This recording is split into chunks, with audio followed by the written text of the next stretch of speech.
Welcome to the Media Bolt Podcast, where we talk all things content creation. So whether you're making stuff with your phone or you're shooting on a big budget cinema camera, we aim to provide you with practical knowledge for the next time you press record.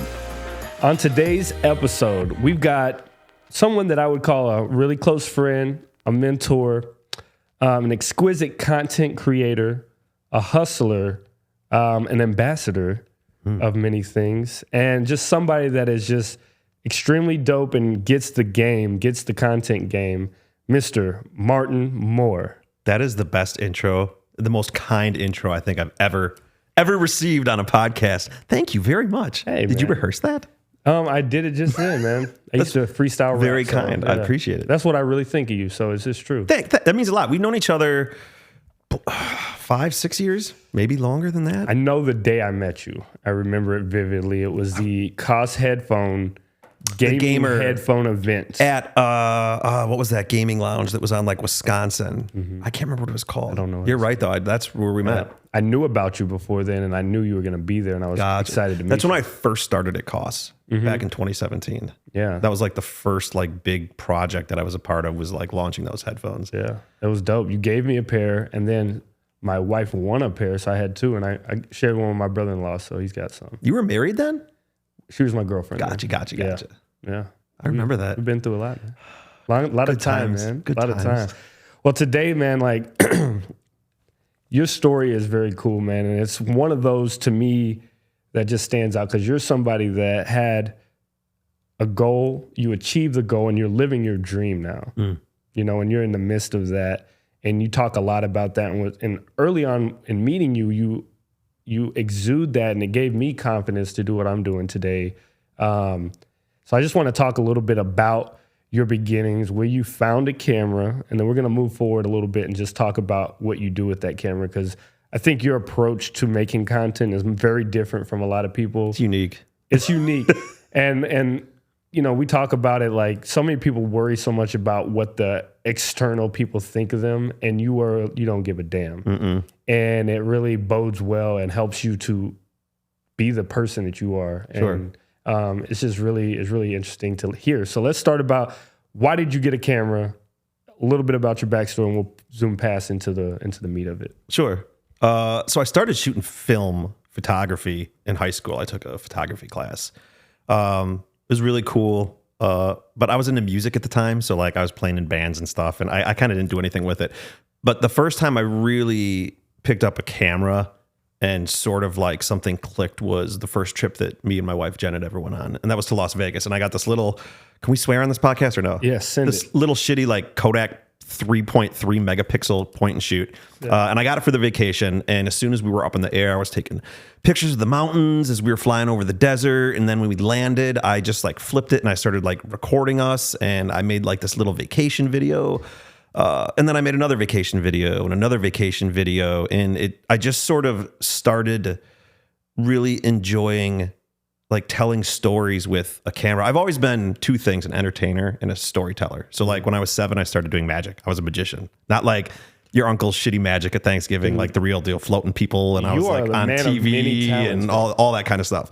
And then after that, music, playing in bands and entertaining people on stage. And then obviously my YouTube channel and a lot of like the short documentaries and commercials and stuff and videos I've made. And so I've always been, since I was born and I can remember, entertaining people and telling stories. And so when I finally picked that camera up for like the first time and started recording myself and like just like cutting video together and coming up with like an end story, like something clicked in my head and I was like, this might be my next thing. This might be my next thing, because music ain't cutting it. Magic obviously didn't work, and like it really made me feel alive in a way that few things haven't. At what point did that passion and fun actually turn into currency and a living for you? It really wasn't that long. So I started off doing photography first, shooting like weddings, which I never wanted to do. Like weddings were just a means to like up my gear game. Do a wedding, get paid $3-4 grand, and then I can get a new lens or I can upgrade my body. What I always wanted to do was like commercial work, commercial photography, commercial film, commercials, if that's even a phrase. And so the summer of 2014 or 15. I can't remember what it was. I had like no weddings to shoot. I had like no photography jobs. And I was just in this like creative rut. And I was like, fuck, what am I going to do? And so like I was on YouTube and I found like some beauty vlogger at like in the dorms at UWM that was like on YouTube, just sitting in front of her iMac, like doing like beauty vlogs. And I was like, this is when like vlogging was in its infancy. Almost nobody was doing it. And so like I just like hopped on YouTube and I was like, Milwaukee vloggers. Like there was nothing. And I was like, I want to try doing that. Yeah. So I grabbed my camera. Actually, it was my phone, my iPhone. Oh God, what would it have been back then? Like an iPhone 6 or something like that, maybe. Yeah. Went down to Bradford Beach and just started like filming random people, being like, what do you like about Milwaukee? And just like, I naturally just sort of told a story in like the 3 or 4 minutes. And then I made another one the day after that and another one the day after that. And then I just kept doing that every single day, every single week, every single month, no break. I'd make a video every day, whether I wanted to or not, whether I was sick or not, whether I had anything interesting to say or not, whether I had time or not. There were so many times where I'd work till 9 p.m. at Honda and I'd have to go downtown and figure out how to make a video and cut it and then upload it to YouTube, like so I could go to bed, and wake up the next day. What year was this? It's 2014 or 2015. I can't remember. So almost 10 years later, you're still doing the same. And so that was really the beginning, and that's when brands started catching on. It was probably only really about 30 or 40 vlogs in where I started collabing and doing things where I would either get paid or I would get an experience. So I would do stuff with Milwaukee Kayak or the Safe House. There was a yoga company, and companies just started noticing my YouTube channel because it was very easy to stand out. And then I started getting photography work from that. I started getting like commercial film work from that. And so that's really how I got started in it. Yeah. And at that point, it was still like the thing you did on the side after work? Yes. Okay. It wasn't until 2017 when Koss found me. Koss found me in 2016 on a YouTube video that had like 56 views. Nice. And that was really the beginning of where I got to now. They became a client of mine. And then 2017, they hired me full time. So it was just a side hustle for 5 years or so, maybe. And you did a video that got 56 views. That's how Koss found me. And your dream job came from. And then they asked if I would, they had a new Bluetooth headphone coming out and said, would you be able to do a commercial for us? And I was like, yes. But in the back of my head, I was like, yeah, I've never made a commercial before. I don't know how to do that. Yeah. That's awesome, man. Like, I think that's a testament to, part of what we're going to talk about in a little bit is put the content out. Mm-hmm.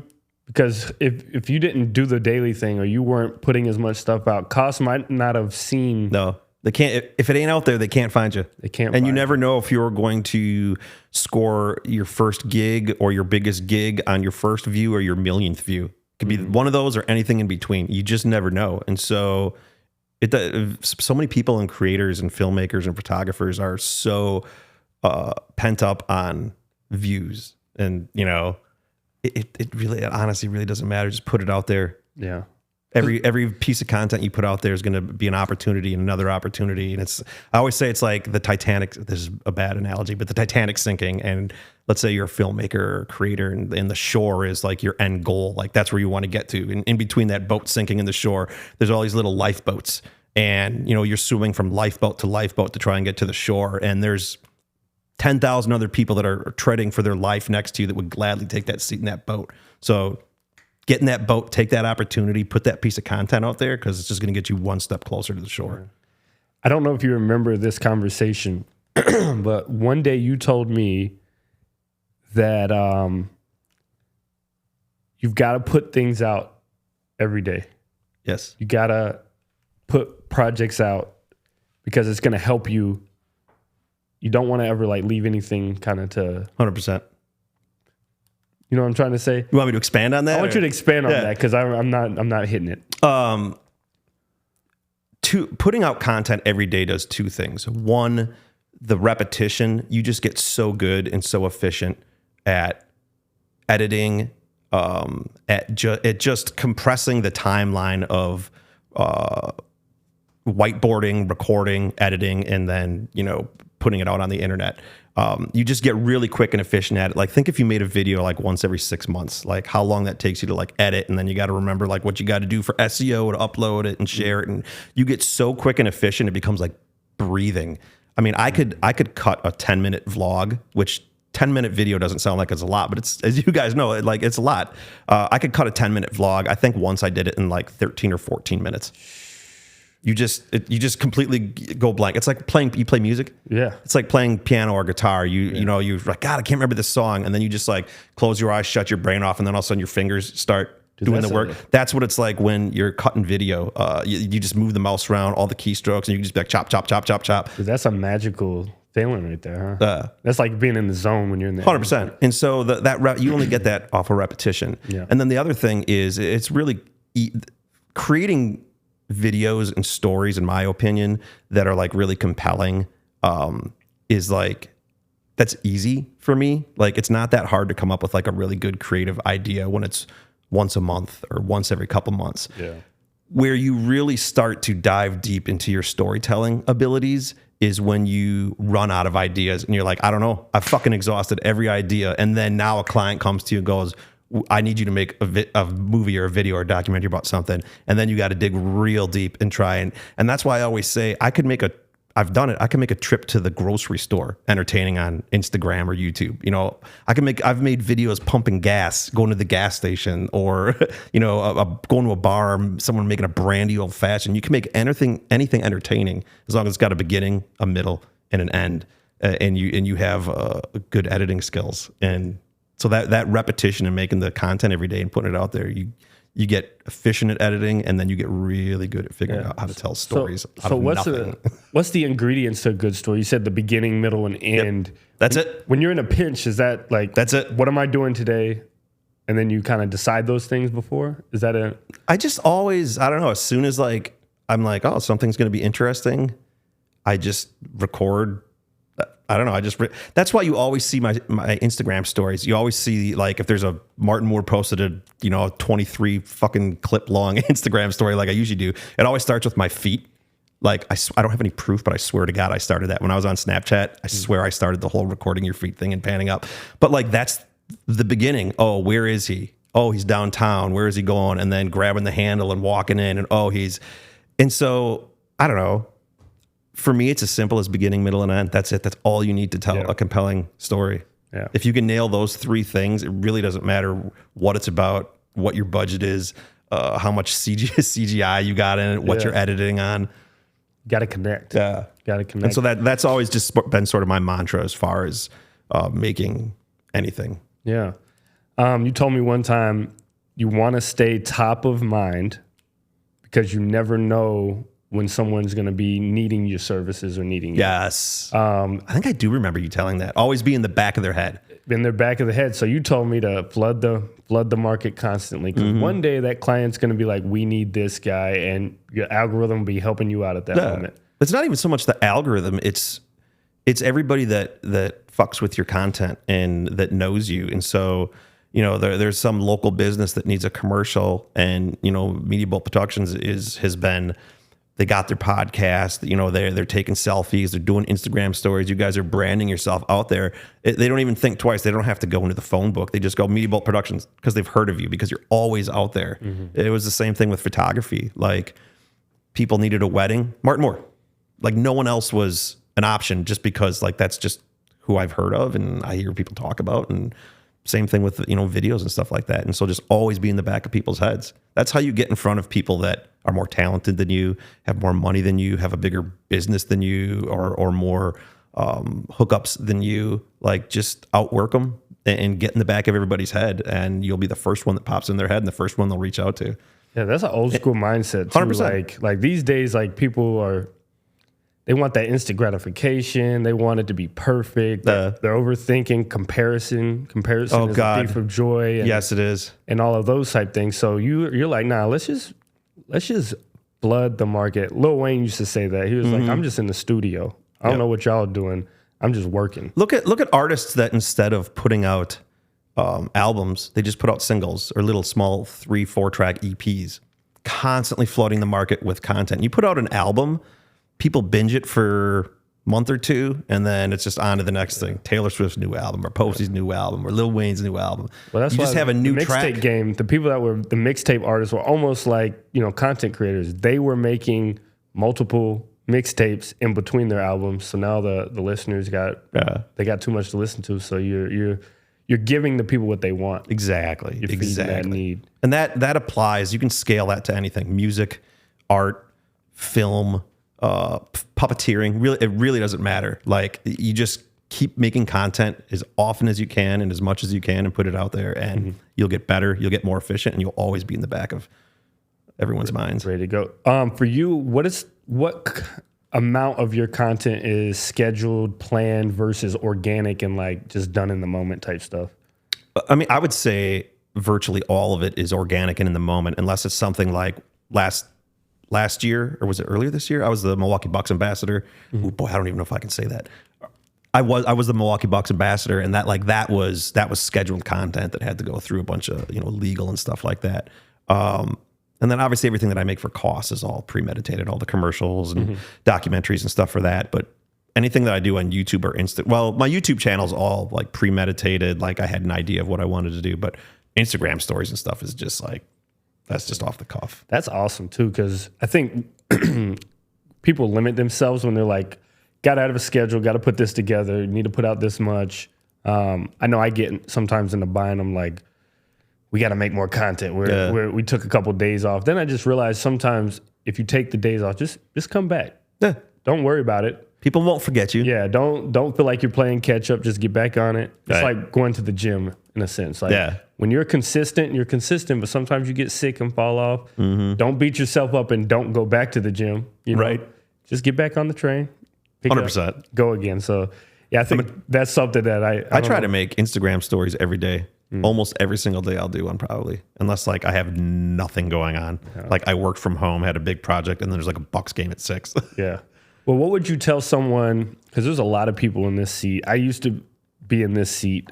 I'd say around the time I met you, I was this guy like, I'm interested in cameras. I don't know how to make money or to get where I want to go. I just have a vision. What would your advice be to somebody that's like picking it up, just learning the exposure triangle, just like maybe just bought their first light, trying to do things a little bit better? What would your advice be to them? I think you have to have an idea of what it is not ultimately, but what it is you want to start off doing. Do you want to be a vlogger? Do you want to make documentaries? Do you want to start doing commercial work and maybe one day make commercials? Do you want to make feature films? You need to have some sort of general idea, because like what I do, I mean, I'm on two different ends of the spectrums. I make like commercials for like TV and shit like that, and then I make like garbage little Instagram stories, like, and there's no in between. And you really need to figure out what lane you want to be in. Do you want to be on the more lo-fi phone sort of social media end, or do you want to be on the higher end, like what you guys do, somewhere in between? But have some sort of vision, or otherwise what you're going to end up doing for a long time is just like bouncing around. So I would say have some sort of idea of what it is you want to do. And that's a hard thing to do, because when you first pick up your first camera and you're young, you're influenced by so many things. There's so many creative people that are just like chirping in your ear and in front of your eyes that will sort of maybe like take you off track. You're like, oh, I want to be like him, or I want to be like her, or I want to do this or that. And it's easy to get kind of caught up in that. So I think having an idea of what it is you kind of, where you want to dabble in. Yeah, maybe it's maturity. Like, it took me a while to figure out I want to shoot high-end filmmaking type projects. Yeah. At the beginning, like... But you've always sort of been in that realm in one way or another. Yeah. But I love photography. Yeah. And I still, like, to this day, I don't, like, do photography nearly as much as I used to. But, like, that composition caught my eye. Sure. Things like that. And I think that's why I eventually found, like, this is what I want to do. For you, like... Do you still feel yourself developing? Or are you like, this is my niche, is what I always want to do? Or do you kind of, because like you've been in the game for a long time now. Yeah. You've been a creator for a very long time, done a lot of really dope things. Do you feel like, okay, what's the next iteration, or am I in my pocket and I'm just going to keep, So I had this thing called, have you ever heard of the term success hangover? Have you ever heard that before? Define it for our audience. A success hangover is basically like my goal. It's when you achieve basically like whatever goal or dream it was you were chasing. So I worked on cars for 20 years and I was miserable. And my goal was never to just be a YouTuber and have some side hustle. I wanted to do it full time for a living. It's what was going to complete me. And when I got my job at Koss and started doing really well, I hit this point where I was like, what next? And I was just in this rut because I was like, I'm doing what I love. I'm getting paid really well to do what I love. And for COVID obviously didn't help that. And for a few years, I was just sort of in this rut where I was like, fuck man, I don't know what I want to do next. Like I'm doing it. Like this was my end game. I caught my carrot. Like, I had that fishing pole and like the bait was at the end and like I snatched it. And so for me, my podcast is like, nice. It's been the next iteration of like what's been fulfilling me because it's just a totally different way of telling stories. It's a totally different skill set, talking to people and interviewing people. And that's really what's started completing me lately. Yeah, shout your podcast out. Said no one ever podcasts. It's podcasts about things you never knew you wanted to hear about.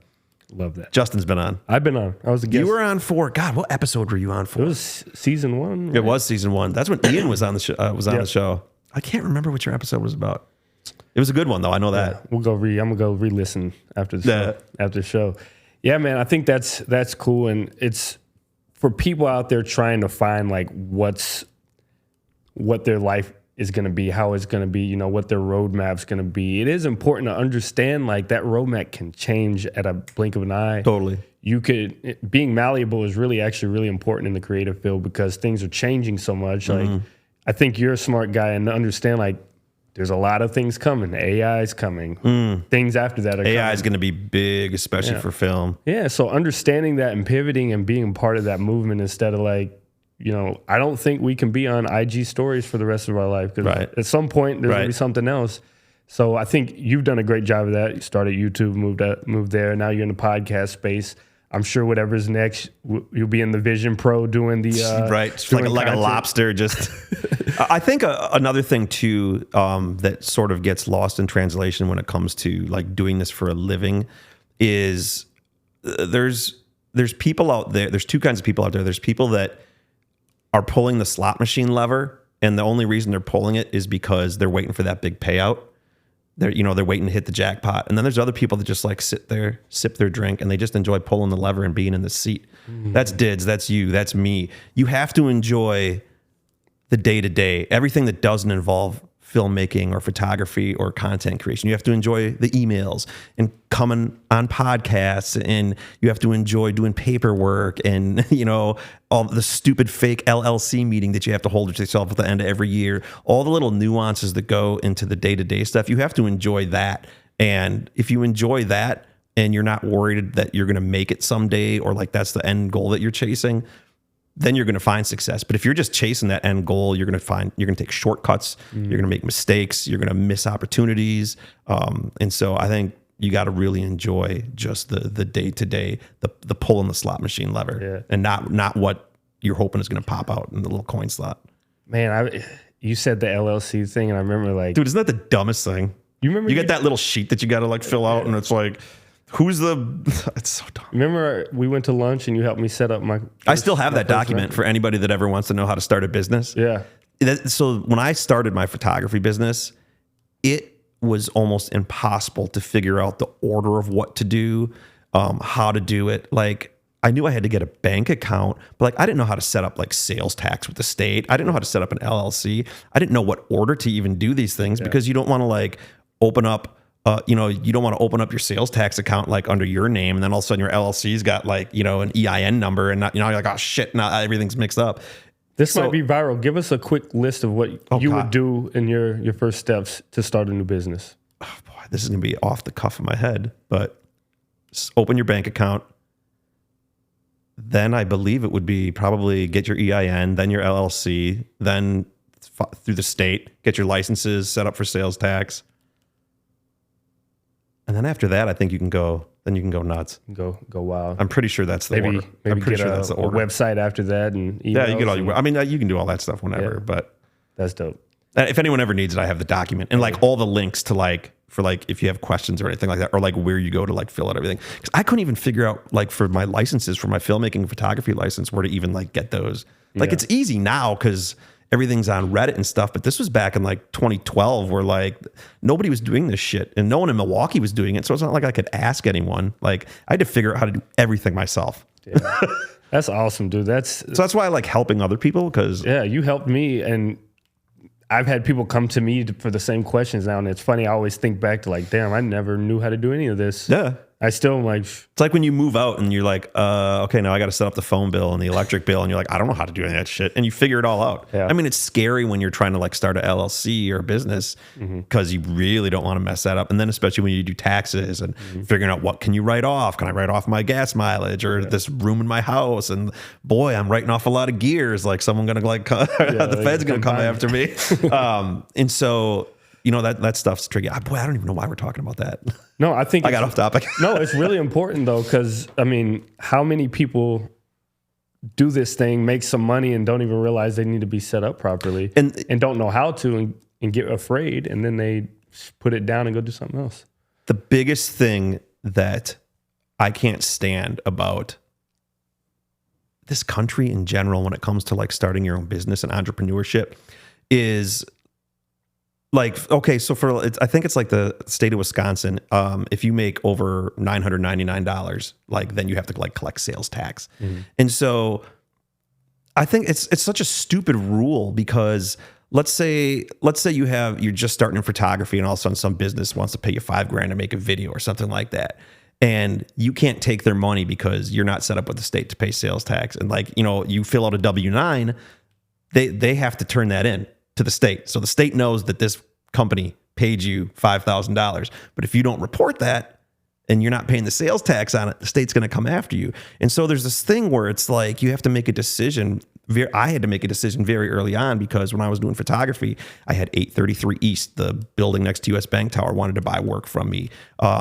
There was another one on Wisconsin Avenue. I made a big video for like when you walk into the lobby of like just like the building and stuff. I got a bunch of money for that. And I had to very early on, like start my LLC and file with the state so that I could take these jobs and take their money because you can't just run around the town filling out W-9s and not pay sales tax and income tax on it. And so that's the thing that pisses me off. And I think it deters people from starting a business, whether it's a production studio or a bakery or that kind of stuff really pisses me off. There should be a higher ceiling for like what you can make when you're first starting out. Or well, a lot of times it's just simply that, like a side thing. Like you're not trying to like go do all this extra work to just like fulfill this like little extra like passion. when I was working on cars and I was starting to make 10, 15, 20 grand a year doing weddings and commercial photography and like commercial work, film work. Like I wanted to do it for a living, but I didn't think that was going to be anytime soon in the horizon. So it's like, fuck, man, this is just like a side hobby. This is a side hustle. And you're telling me I got to start a LLC and pay sales tax. It's scary and it deters people, you know, and people make mistakes. I know a lot of people, creators who have told me about jobs that they've taken. And I'm like, did you fill out a W-9? And they're like, yeah. And I'm like, ooh. Yeah, do you have your stuff together? They're going to find you. Or, yeah, they will. Yeah, that's stressful. And so that stuff's kind of scary when you're starting out. Stressful. Anyways. Well, let's pivot a little bit into some stuff that you've been doing more recently. The Milwaukee Bucks ambassadors. That was fun. Program. That was fun. Can you tell us a little bit about that? I understand exactly why they came to you. Sure. Because you're a perfect person to kind of elevate the fan experience. But tell us a little bit about that and what you guys do there. It's funny that they came to me because I've only been a Bucks fan for 6 years, like a soft 6 years. Hated basketball. First Bucks game I ever went to was with my brother-in-law back at the Bradley Center when you could get like you get courtside seats for like $1 and a free hot dog. And I hated it. It was the worst experience of my life. I said I'll never like basketball. And then all of a sudden like Pfizer Forum got built and like Giannis started getting good and like the Packers were kind of going downhill. And I was like, man, I'm going to give basketball another try. And the first couple seasons we were doing really well that I was into it. Then obviously the finals and we won. And I just started really getting into it. And then the Bucks slid into my DMs last fall, I think. And they were like, hey, you want to be an ambassador? And I was like, boy, there's a lot of basketball fans in the city of Milwaukee, and I'm like the last person that you should like fucking pick. Like, I know what I know, but there's so much that I don't know. And I was like, I don't know, people are gonna think I'm an idiot, but I think the kind of people that they were looking for were people like me, new fans. Like, you don't want to advertise to people that are already going to buy tickets to the game, you know, or buy your product. You're trying to get new customers. And so that was sort of the approach that I brought when I would make my Instagram reels for them when I did it. And all of my Instagram reels like crushed it, like exceeded expectations. I think all of mine combined were more than all of the other ambassadors collectively combined, like as far as views and engagement. Yeah, they knew they had the right guy.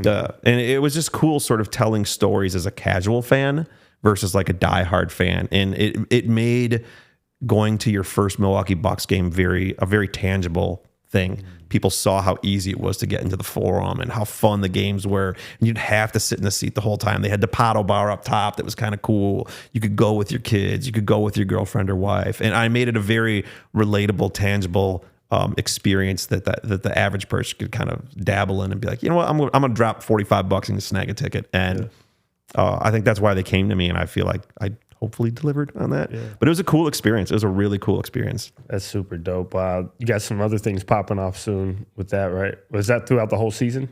Yeah, that's not this season, so I'm done. That was last season. They did ask me to do it again this season, but I said give it to someone else that like needs the opportunity. Like, I don't need the opportunity. But now I just have my first Bucks Twitter meetup this Friday, which I'm very stoked. That's really cool. Yeah, tell us about that. I guess when this comes out, that's what have already happened. Yeah, it'll already happen. Yeah. Just one of the cool things about social media is like there's just so many cool people on there that you meet and talk to for years and years and years. Before we even started this episode, you guys were telling me all the people that, you know, you've kind of followed on social media and liked and eventually got them onto your podcast and then met them for the first time. Like, this is an opportunity to meet all these Bucks fans that I've been talking to for years on Twitter and go to a game together, nerd out. So we're going to get to Mecca at like 5 p.m. I'm going to do a little giveaway.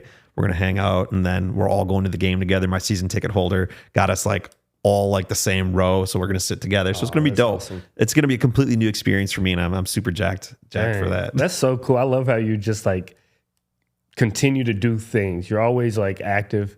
You're always changing, adding things to the bucket. Like, you're never just in the same space. I'm not a complacent person. No, definitely. And can you just talk about why that's important and what motivates you to like continue pushing and to not get complacent and kind of fall into that I'm good mode?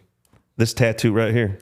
You only live once, but if you do it right, once is enough. Mae West. She was an actress back in like the 20s and 30s. I live by this saying every single day. If I died tomorrow, I'd have no regrets, because I'll know that every day that I was alive, I took advantage of every friendship, every moment, every opportunity that was given to me, whether it was making a vlog or was coming on this podcast or sitting on my ass playing Starfield for 10 hours a day, whatever it was, every day has been intentional. And so that's sort of the mantra that like I live by. And like, I just don't like sitting there being complacent and just kind of twiddling my thumbs going, oh, I'll do it tomorrow. Never tomorrow, always today. And that's just sort of how I've always been. It's probably my OCD. Taking action, man. Yeah. That's amazing. And that's what's really guided me in everything I've done. That's why I've been so fearless in everything that like I've done. You don't give yourself a chance to think yourself out of it. No, which is, I love that you said that. That's what most people do. They scare themselves out of trying something new or doing something new. Or I hate being around people. Like, I can't stand being around people. Which I'm like a huge introvert. I can't believe that. You're I know. like one of the most extroverted people in my mind. I go to meetups and I meet people and I go on podcasts. I'm on the radio and I do interviews and because I don't know, I like living life and.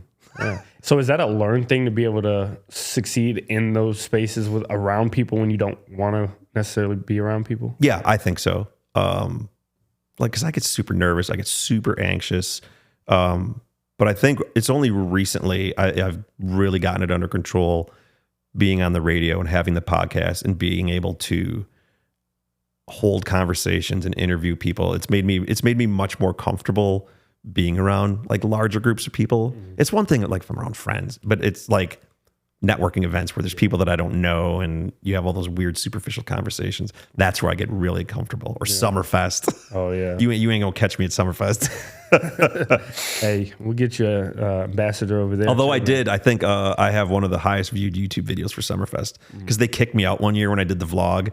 And then I had a friend who worked for Summerfest, and like for years she bugged me to like, we'll invite you back. You can bring your camera in. And I kept saying no, because I was so salty. Yeah. And then finally I caved and made a video for them. And it did really, really well. Yeah, that's dope. That's dope. Let's go a little bit into Koss. I remember you did a commercial with your iPhone. Oh yeah, I've shot a bunch of them. Yeah, I think the first one you did that I remember. iPhone 12. I remember people were like it got picked up hard. Nobody did that back then. No, it's like everything's shot on iPhone. It got picked up by like 9 to 5 Mac, Apple Insider, I think The Verge. Like it got a ton of press. So why'd you decide to do that at that point? Because at the time I was like shooting with like my digital SLR on like a big gimbal, and it's a lot. Like I'm really like, when I do filmmaking, I really like guerrilla filmmaking. I don't like being confined to a particular space, or like my old 43-year-old knee hurts, so I don't want to get that low. And there was just something about having my phone on a tiny little gimbal and just being able, the freedom that it gave me. The gimbal. Right.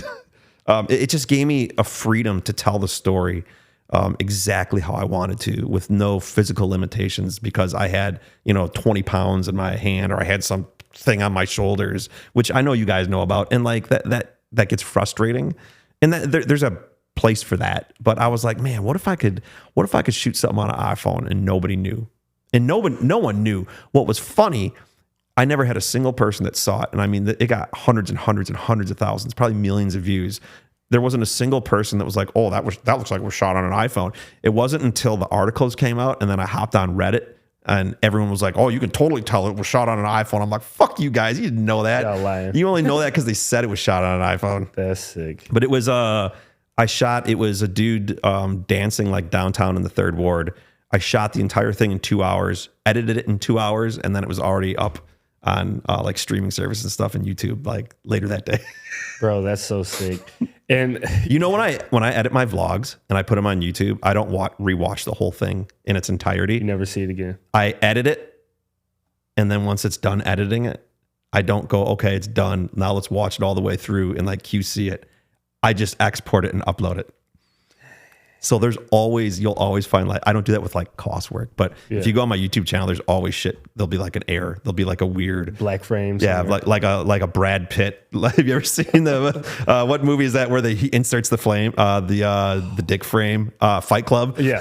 He's the movie theater. There'll always be some weird like just blank frame, or there'll be like text missing or a word spelled wrong. But that's like part of your. Isn't that weird? That's part of your magic, though. I think. Like honestly. I never watch it all the way through. I've never watched a single vlog. I'll watch it after, but before I'll edit it, export it, and I'll never actually just like QC the whole thing. But you don't overthink it because you know how important it is to move on to your next thing. That's probably because when I was started off with the vlog, I didn't have time to sit there and get halfway through it and then rewatch the first 5 minutes and then go back and forth and back and forth. I just had to edit and. Dude, this podcast, isn't that weird? This is the antithesis of what a lot of filmmakers strive. My advice would not be very good advice for 95% of filmmakers. But you know what? We're moving into another world. Obviously, social media and content and just all of this stuff that we're doing nowadays. There's got to be an element of that in what you're doing to be successful on platforms. Yeah. Because working on a project for 6 months, putting it out and it getting minimal engagement hurts sometimes. It does, especially if you see like some influencer on like that, like a brand or something, hired off of Amazon that like filmed some portrait fucking video that was like a reel that's got 1.2 million views. Like that's frustrating as someone who has to do actual real like commercial work. Like it's got to be good. It's got to be color corrected. Like it's got to look legit. And that's why. And then you see some little asshole with their phone, and it just racking up views, racking up sales. And it's like. And you kind of mentioned like loving the process. And I think for me, I love the process of filmmaking, the nuances. the lighting, working with C stands and all that stuff. So no matter what the viewership is, I love that process of filmmaking. My favorite part of filmmaking is production day, not uploading, not pre-production. It's like what it was like to be on set and the nuances of like that moment. So I feel like for me, that doesn't hurt my soul when I don't get a lot of views on things. But I know a lot of people. You're proud of what you made. Yeah, and I know I put every ounce that I had into it. Our team or whatever, we put everything we had into whatever we're doing. So I'm good with that. I think a lot of people, they land so hard on the other side of it of like, we've got to hit our numbers. We got to get the amount of views. It's got to have the engagement. And you put all that time in and that shit hurts when it doesn't. Totally. But when you're like more focused on what it is, what you're making, the moment, like you said before, no matter if you're like, I'm putting out 1 million pieces of content this year, I'm putting out 5. If you're just focused on that actual momentum of it, man, it doesn't matter. If you're creating for the end goal of selling a product or selling a service or selling something like that, you're going to end up creating something that you don't actually want to create. You're gonna use clickbait. You're gonna do things that might get engagement or might not be like true to what it is that you want to do or what your vision is, and it's gonna end up looking like every other commercial. It's when you do what you really want to do and you say, fuck the views, fuck the engagement, fuck the sales, like I'm going to make what I want to make. At some point that's going to pay off and it's going to work. It might not be like the first one or the 5th one, but at some point people are going to recognize that and it's going to pay off and people are going to see that creativeness for what it is. Yeah, man. And that's when you create for yourself and for your heart. Yeah. I heard somebody the other day, they said... Never create for someone else, ever, under any circumstance. I heard somebody was talking about, I don't make this for my fans. I make this for me. Yes. And my fans like who I am, so they like what that product becomes. Absolutely. And I thought that was awesome because we do live in a day and age where these big studios, they're making movies for what they think people want to see. Yeah. Transformers 58 or fucking Fast and the Furious 13 or, Star Wars Episode 22. But when people genuinely make something that they want. Yeah. Have you seen The Creator? Oh my God. Bro. So good, bro. So good. That's the kind of stuff I'm talking about. Like, or District 9. District 9, I love that movie too. The super low budget, but just such a unique story. You got people out here making 8 million Marvel movies a year and all these franchises just popping up. Ghostbusters is rebooted now. And it's just like, cool, like great. But like, where's all the people that like have something that they really want to say? Yeah. The Creator, man, when I watched that, I love that's one of the greatest films I've seen in the last 3-4 years. It made me feel some type of way. And I had watched it. My wife was at work. She works night shift. So I was watching it by myself and I was like feeling like, it's like, I've never watched a movie, and everything paused it, and rewound scenes like to just watch the cinematography and try and figure out how they did stuff, how and figure out why the story was so compelling. It was such a fascinating. And do you know the story behind they shot it on a Sony FX3? Yep, and did all the post stuff. Like they shot everything all on the super camera, low light. Super the camera low light. that's your camera you're looking at right there. That's the camera they used to make that movie. Yep, it's incredible. And then just layered all the stuff on top of it. And that's hope for everyone. I think ILM did all the CGI and stuff in that. So, yeah, and that's to me that's hope for every filmmaker out here that this is possible. Totally. Like no matter what your goal is, like I've always like one day want to have something that's on Netflix and that level quality and do those type productions. Like it's possible, man, because this new age we're living in. Totally. And everything's available. I still have I want to do a full length documentary. That's like my another really big goal of mine that I'm going to do eventually, but I have to like not have a career to do that. Is there a specific topic you like? I can tell you want to hold. Oh, I've already, no, it's the sex lives of the elderly in like nursing homes and our grandparents. So can I just indulge really quick? Do it. We have this whole generation of people that are in their 80s and 90s who are human beings and they're in nursing homes or they might be in like a assisted living community. And these are people that still have wants and needs and they desire love and affection and touch and all the shit that They're still human beings that we have. But I think society looks at the elderly as they're just old. They're, at the end years of their lives. I don't want to think about grandma having an orgasm and all this stuff, or kissing some new dude, having a new boyfriend. And it's like, no, this is a actual real thing that's happening.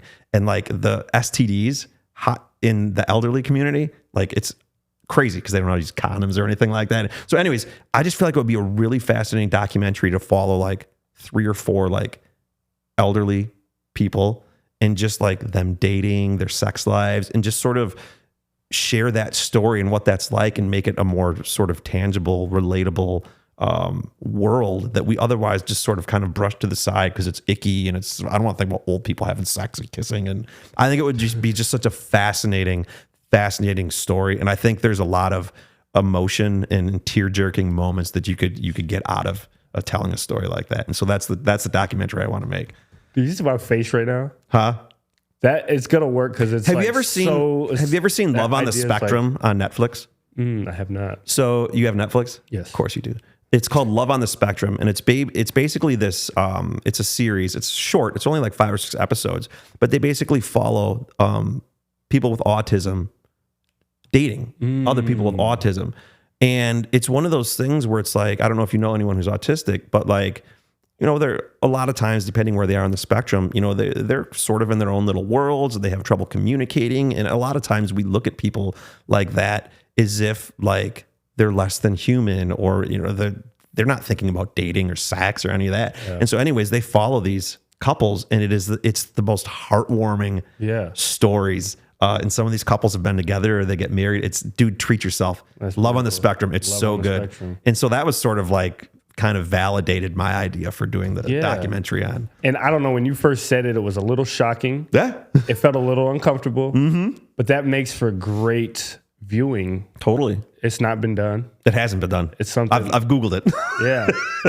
I'd say go for it. Yeah, I think that's what's amazing about filmmaking, is finding ideas that evoke some sort of emotion. You got the jaw drop for me just by pitching it. So do you ever think about like doing a documentaries or anything, or is that not something you're we've interested in? We've got our mini doc series, Shocking Stories, where we had Ian Bennett on there. Nice. We had one of my former teammates. We just did an episode. He played for the Milwaukee Milkmen, but Michael Krause. So we've dove into documentary several different times. I love documentaries. Yeah, man. I love watching them. Do you have a favorite by any chance? Oh, dude, that's a hard one. I don't have a favorite that I can say right now because I can't think of all of them, but I am watching the Alexander the Great one right now. It just came out, and I'm loving that because I love history. I was a big fan of the Netflix's Firefest one. That one was good, dude. The Firefest, that was wild. That was wild. Icarus was awesome too. Oh, I haven't seen that yet. Yeah, it was very good. I love documentaries. Yeah. There's nothing better than a good documentary. Hey, maybe that's the post-retirement Martin Moore life. I hope so. I would love to do that. Yeah. It's such fun storytelling doing a documentary.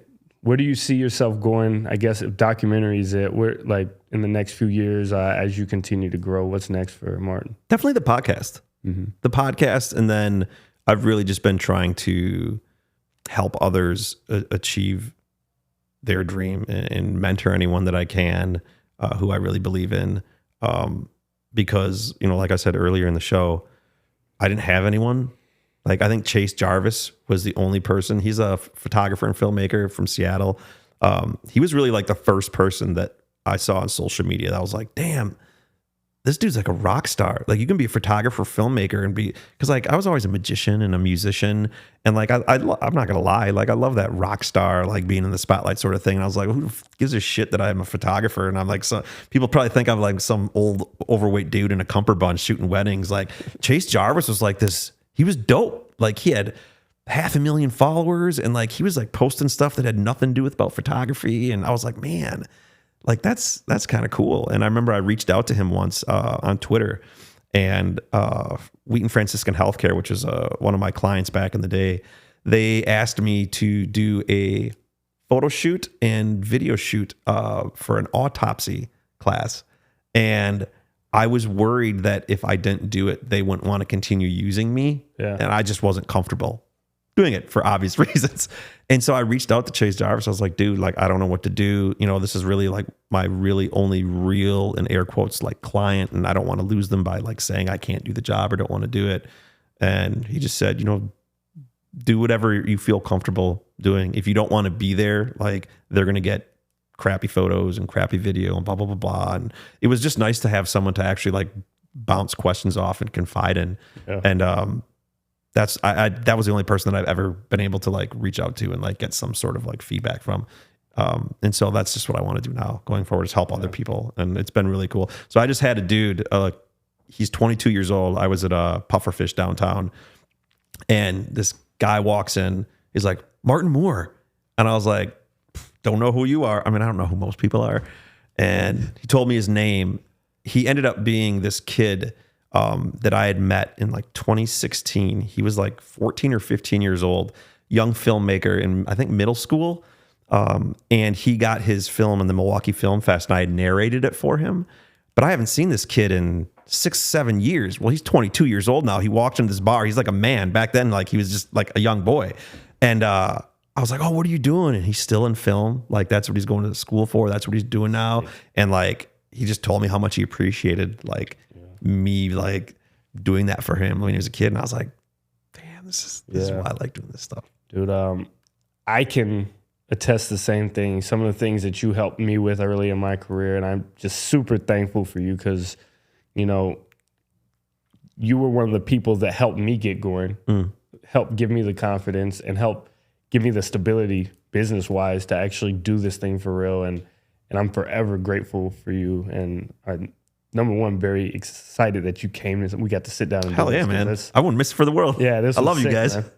This was sick.